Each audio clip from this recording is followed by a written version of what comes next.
Hello class, इस video में हम सॉल्व करेंगे इश्यू ऑफ शेयर्स चैप्टर के असर्शन और रीजन बेस्ड क्वेश्चंस। पिछले सेशन में हमने इस चैप्टर के असर्शन रीजन बेस्ड क्वेश्चन शुरू किए थे एंड कुछ बेसिक टेक्निक सीखे थे। आज इसी को कंटिन्यू करते हुए और थ्योरी क्वेश्चंस लेते हैं। तो चलिए शुरू करते हैं।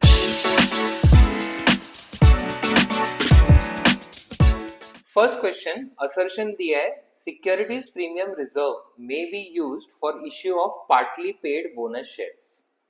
सबसे पहले समझते हैं एसपीआर मतलब जब भी कंपनी का रेपुटेशन अच्छा होता है तो वो जितने का शेयर है, जितने का फेस वैल्यू है शेयर का, उससे ज्यादा में वो सेल कर सकती है और वो जो एक्स्ट्रा अमाउंट आता है उसको बोलते हैं एसपीआर। ये एसपीआर का अमाउंट यूज करके कंपनी शेयर होल्डर्स को आगे जाके बोनस शेयर्स दे सकती है, जो शेयर्स फ्री ऑफ कॉस्ट होते हैं एग्जिस्टिंग शेयर होल्डर्स के लिए। बस वो शेयर्स फुल्ली पेड होने चाहिए, partly paid bonus shares issue करना अलाउड नहीं है। अकॉर्डिंगली असर्शन जो है ये फॉल्स हो जाएगा। Reason, securities premium reserve can not be used for writing off revenue losses. अब रेवेन्यू लॉस का मतलब क्या होता है?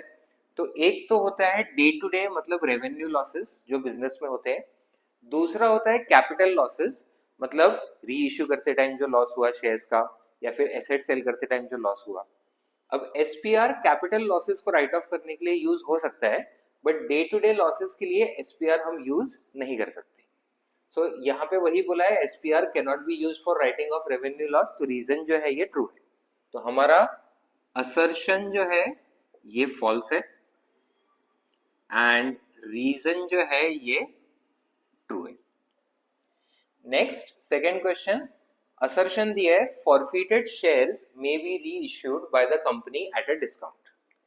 अब ये बेसिक जो इश्यू ऑफ शेयर्स की वीडियोस है उसमें भी हमने समझा है कि एक कंपनी ने शेयर होल्डर को शेयर्स इशू किए, एक शेयर होल्डर ने उसमें से कुछ पे नहीं किया तो कंपनी ने उसके शेयर्स फॉरफिट कर दिए, बाद में वो किसी और को री इशू करती है। तो ये बेसिकली सेकेंड हैंड शेयर्स बोल सकते हैं इनको, जो ओरिजिनली किसी को इशू हुए थे अब री इशू हो रहे हैं एक नए शेयर होल्डर को। एंड सेकेंड हैंड चीजों का यूजुअली प्राइस कम ही होता है, अकॉर्डिंगली कंपनी री इशू करते टाइम यूजुअली डिस्काउंट देती है।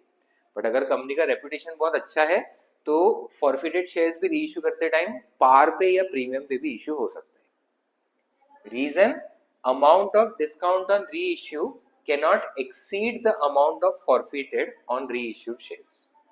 सो ये भी हमने नॉर्मल वीडियो में डिस्कस किया है, जिसमें कंसेप्ट था एक मैक्सिमम परमिसिबल डिस्काउंट। जब भी कंपनी शेयर्स फॉरफिट करती है तो कंपनी को कुछ गेन होता है। क्या गेन होता है? तो जो शेयर होल्डर ने ऑलरेडी पे कर दिया है कॉल्स इन अरियर्स छोड़ के, कंपनी को वो रिटर्न नहीं करती है। री इश्यू करते टाइम कंपनी कुछ ना कुछ डिस्काउंट देती है या लॉस सफर करती है, और कभी भी ये लॉस जो है इस गेन से ज्यादा नहीं हो सकता। हमेशा गेन ज्यादा होगा या दोनों इक्वल होंगे। जब दोनों इक्वल होते हैं तो उसको बोलते हैं मैक्सिमम परमिसेबल डिस्काउंट, जिस सिचुएशन में कैपिटल रिजर्व जो है वो नील आ जाता है, जीरो आ जाता है। सो जो रीजन दिया है amount of discount can not exceed the amount forfeited, तो ये भी ट्रू है, बस ये असर्शन का रीजन नहीं है। तो यहाँ पे assertion and reason both are true, but reason is not the correct explanation of the assertion. Next, assertion दिया है company issued 2 lakh shares of 10 each, payable 3 on application, rupees 5,40,000 received on application and full allotment is made। अब company ने 2 lakh share issue किए, application money 3 rupees है। Application के time अगर 5,40,000 rupees मिल रहा है मतलब 2 लाख में से 1,80,000 शेयर सब्सक्राइब हुए, तो ये फुल सब्सक्रिप्शन नहीं है, अंडर सब्सक्रिप्शन है एंड इसमें फुल अलॉटमेंट कर सकते हैं। अगर ओवर सब्सक्रिप्शन होता तो कंपनी अपने शेयर्स बढ़ा नहीं सकती, थोड़े बहुत रिजेक्ट करने पड़ते हैं, बट अंडर सब्सक्रिप्शन में फुल अलॉटमेंट करना पॉसिबल है।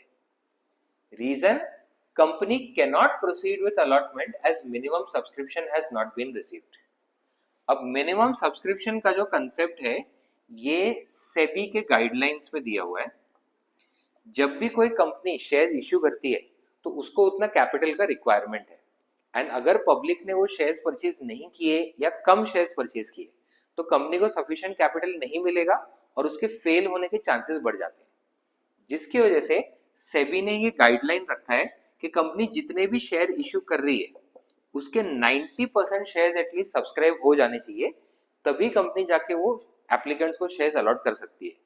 अगर 90% एप्लीकेशन नहीं मिले, उस सिचुएशन में कंपनी को पूरा सब्सक्रिप्शन कैंसिल करके सारे एप्लीकेंट्स को अपने पैसे रिटर्न करने होते हैं। अब यहाँ पे असर्शन में 2 लाख शेयर इश्यू हुए, बट यहाँ पे हमने डिस्कस किया 1,80,000 एप्लीकेशन मिले, तभी 180 इंटू 3 5,40,000 रुपीज का एप्लीकेशन मनी हुआ। 2 लाख का 90% 1,80,000 होता है, मतलब इस कंपनी को मिनिमम सब्सक्रिप्शन मिल गया है और ये अलॉटमेंट कर सकती है। तो रीजन में बोला है company can not proceed with allotment, तो ये फॉल्स है। तो यहाँ पे असर्शन जो है ये ट्रू है और रीजन जो है ये फॉल्स है। सो ये हमारा एक और सेशन कंप्लीट हुआ असर्शन और रीजन बेस्ड क्वेश्चंस का, जिसमें हमने शेयर्स के numerical as well as theory के क्वेश्चंस लिए। नेक्स्ट वीडियो में हम लोग असर्शन रीजन बेस्ड और थोड़े क्वेश्चंस लेंगे और न्यूमेरिकल्स ऐड करेंगे और उसके टेक्निक समझेंगे। सो अकाउंट्स के अलग अलग टॉपिक से रिलेटेड ऐसे ही वीडियोस हम लाते रहेंगे, तो चैनल को फॉलो करें और हर अपडेट के साथ जुड़े रहें। मिलते हैं अगले वीडियो में, तब तक पढ़ते रहें।